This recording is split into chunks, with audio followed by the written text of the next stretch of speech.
I would consider to be national level talent, although we haven't been able to see Awestin travel yet in Smash 4. He also, not in this game, not really capable of doing it, unfortunately, but has been able to play against many top-level talent, coming to him, actually, taking sets off of MVD.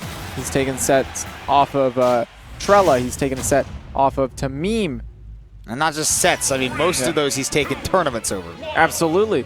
And now going up against Lima, who of course he has also taken a set off of before, at least one, many probably. Lima, Evo winner, very, very successful in Smash 4. You know that he's world-class talent, and he still can't win a darn local when Awestin's there. That's the struggle. But right now he's looking to do that, just that, right?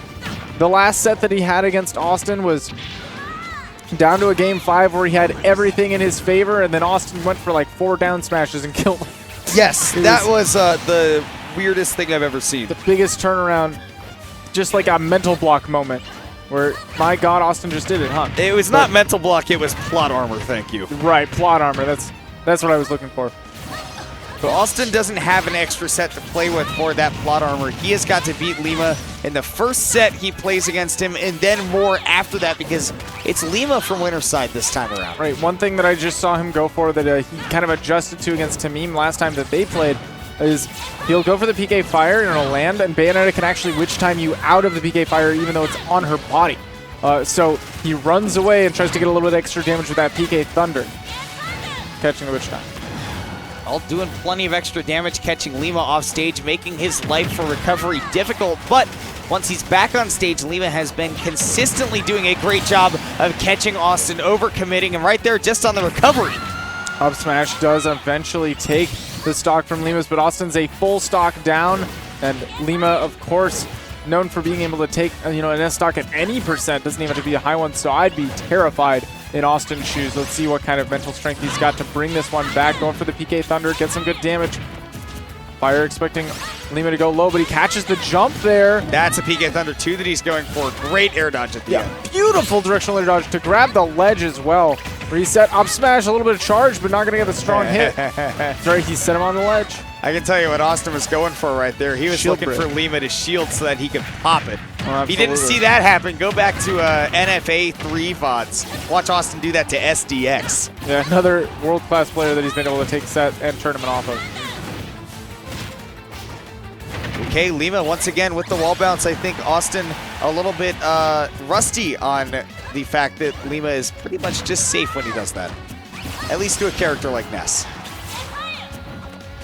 Once again, great directional air dodges here from Lima. Back throw will be able to do it here all the way across Pokemon Stadium 2. Maybe not the best DI we've seen from Lima, but either way, strong throw.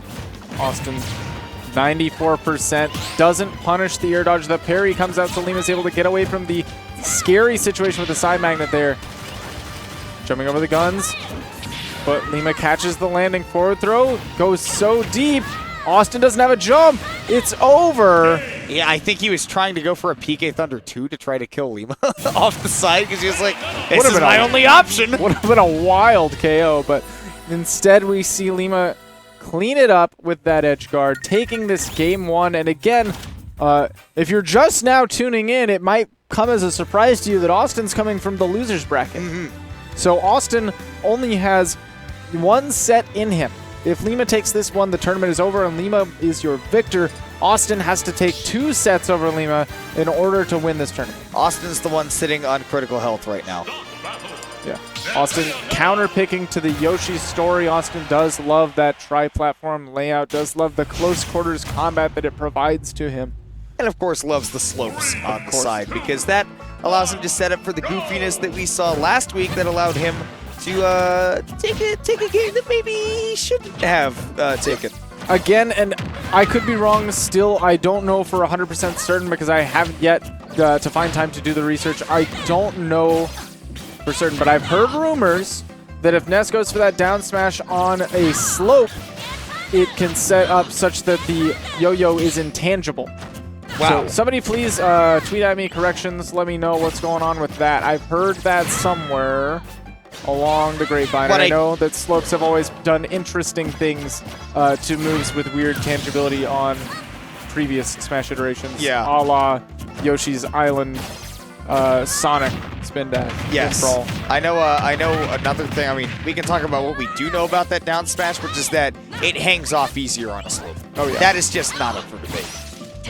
Falling up here in an up tilt. Awestin getting some nice bread and butter damage.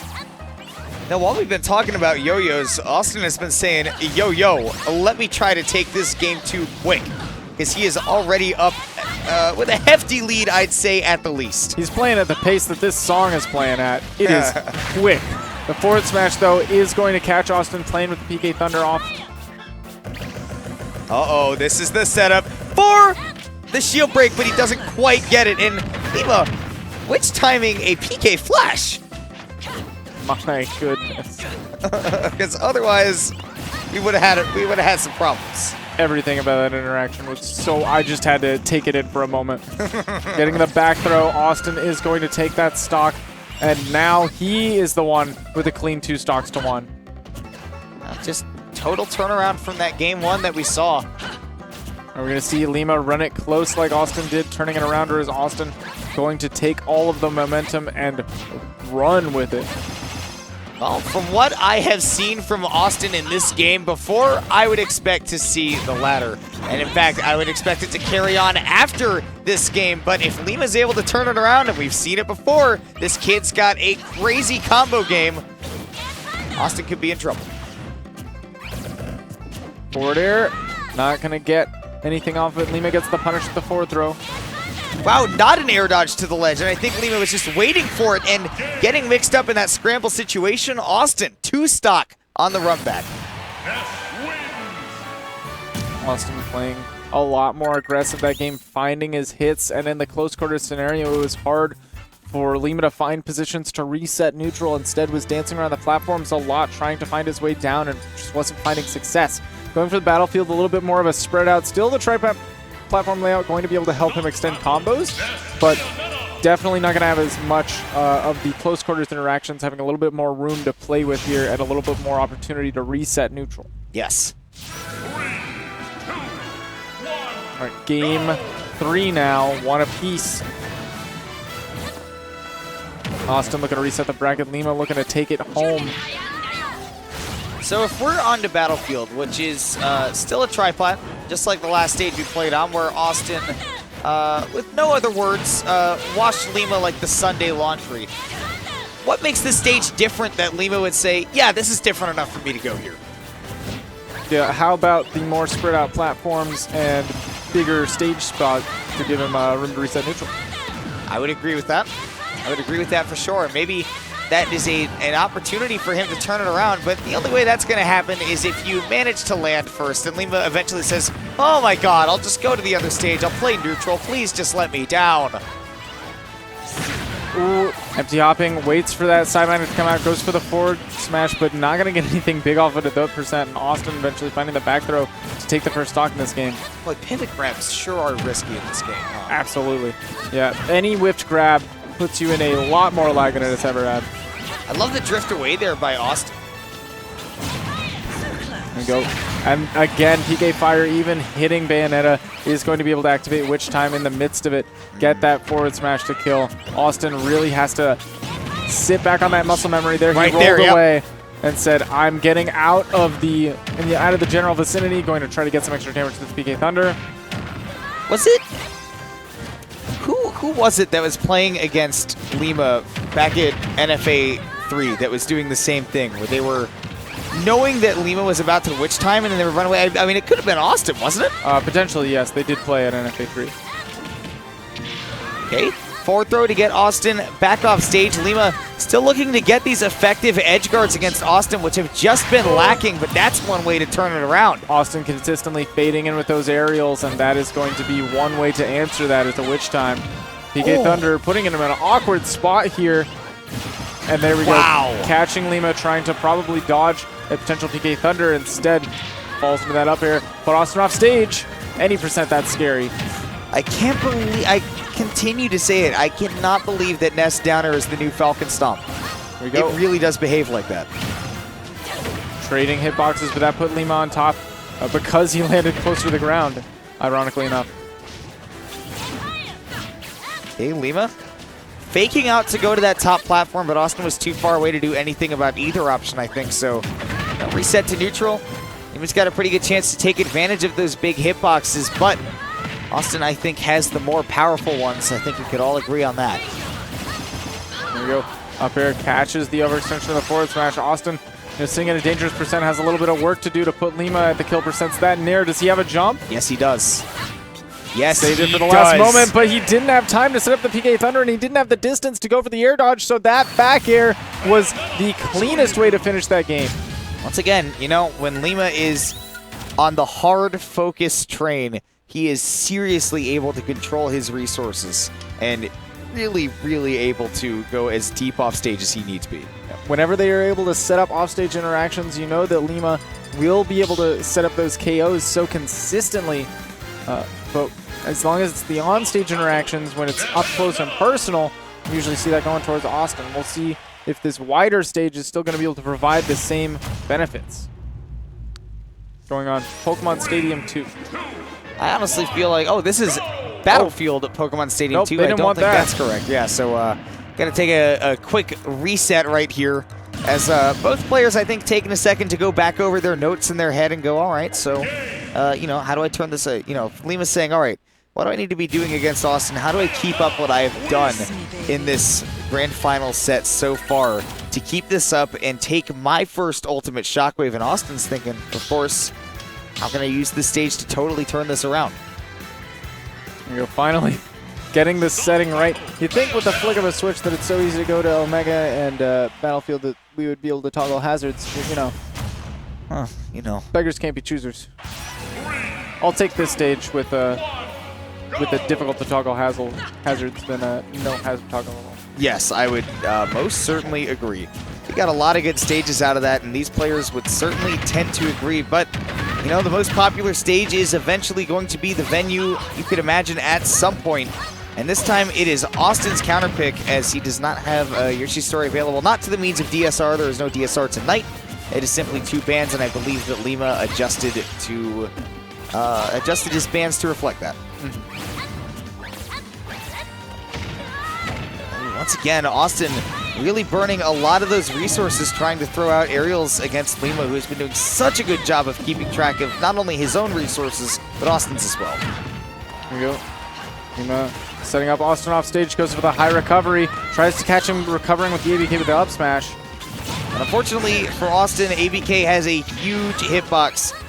Almost unchallengeable, and that time not able to get away from the PK Thunder. And Lima off the top with the up air. That may sound weird to be excited about, but that does not often happen.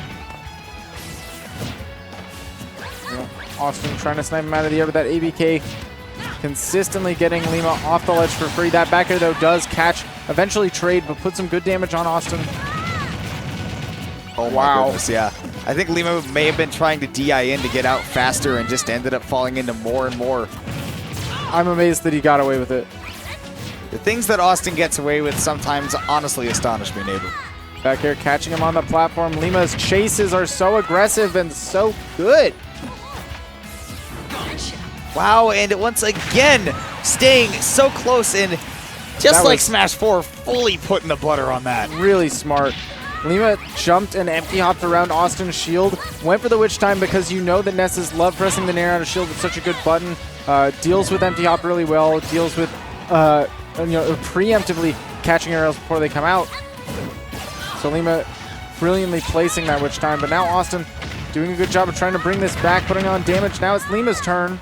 And remember, though, that as good of a job as Awestin is doing at turning it around, this is his last stock. Lima is looking to return to being the king of FX Game Exchange and every Shockwave that comes with it, right? If he gets to sit on that throne. This is potentially Austin's last stock in the tournament if he doesn't win this game and set it to just a game 5. Lima taking this stock will take him the entire tournament, finally winning a first Ultimate Shockwave over Awestin, making him one of 3 Ultimate Shockwave winners total. Yeah, just 3 after 10 tournaments. Really speaks to the dominance that Awestin has had and speaks to the amount of work that Lima has had to do to bring it back.